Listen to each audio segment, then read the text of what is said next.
ये next question कह रहा है हमको कि the exit surface of a prism of refractive index n is coated with a material having refractive index n/2।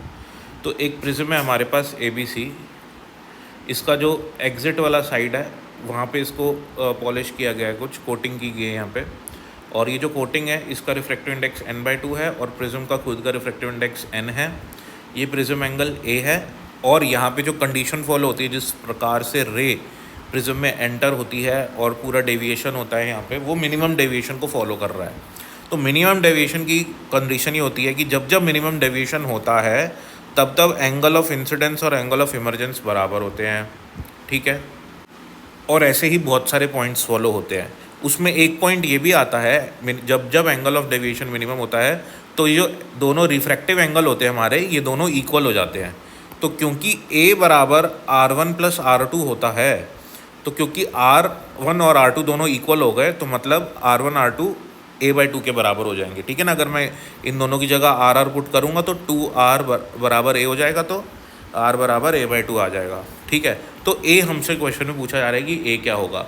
Condition एक और हमको क्वेश्चन ने दे दी कि जब रे यहाँ पे स्ट्राइक करती है ना तो वो ग्रेज करने लग जाती है। यहाँ पे बोला है it exactly means the condition of critical angle, मतलब जब यहाँ पे रे स्ट्राइक करती है तो डेफिनेटली कि अगर रे ने यहाँ पे स्ट्राइक करा और क्रिटिकल एंगल की कंडीशन यहाँ पे फॉलो होती है, तो रे जब जब आपको पता होगा, अगर मैं यहाँ पे डेंसर मीडियम बनाऊँ और यहाँ पे रेयरर मीडियम बनाऊँ और यहाँ पे अगर रे क्रिटिकल एंगल पे स्ट्राइक करती है तो रे रेयरर मीडियम पे ग्रेज करने लगती है। और अगर आपका ये डेंसर मीडियम है, ये रेयरर मीडियम है, अगर रे इंसिडेंस एंगल जो होता है वो क्रिटिकल एंगल से ज़्यादा हो, angle of incidence critical angle से ज़्यादा हो, तब TIR होता है, ठीक है ना, तब वो वापस इस मीडियम में आ जाती है। अदरवाइज अगर क्रिटिकल एंगल पे इंसिडेंट होती है तो रे ग्रेज करने लगती है। इसका मतलब ये वाला एंगल जो है मेरा, ये क्रिटिकल एंगल बन रहा है, ठीक है ना।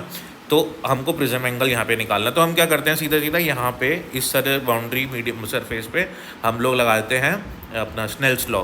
अब आपको ये भी दिख रहा है कि जब रे यहाँ से यहाँ पे जा रही है तो ये वाला मीडियम रिफ्रैक्टिव इंडेक्स n है और ये n/2 है, तो मतलब यहाँ पे TIR की कंडीशन भी हो रही है, क्योंकि TIR हमेशा डेंसर से रेयरर मीडियम में होता है। तो खैर अपन यहाँ पे स्नेल्स लॉ लगाते हैं इस मीडियम बाउंड्री पे, तो यहाँ पे लगेगा साइन R इंटू इस मीडियम का रिफ्रैक्टिव इंडेक्स जो कि n है, इंटू इस मीडियम का रिफ्रैक्टिव इंडेक्स जो कि n/2 है, साइन 90। ये साइन 90 क्यों आया, क्योंकि यहाँ रे किस एंगल्स पे इंसिडेंट कर रही है, क्रिटिकल एंगल पे इंसिडेंट कर रही है, इसलिए जब जब क्रिटिकल एंगल पे इंसिडेंट करेगी तो जो दूसरा एंगल जो दूसरे मीडियम में बनेगा वो हमेशा ग्रेजिंग बनेगा, 90 डिग्री का बनेगा। तो यहाँ से हमको ये इन्फॉर्मेशन मिली।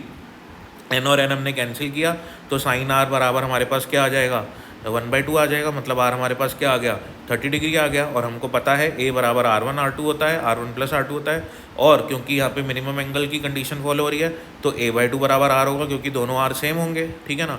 तो इसलिए हमारा A क्या बन जाएगा, R की वैल्यू पुट करेंगे 30 डिग्री, तो A क्या बन गया हमारा 60 डिग्री।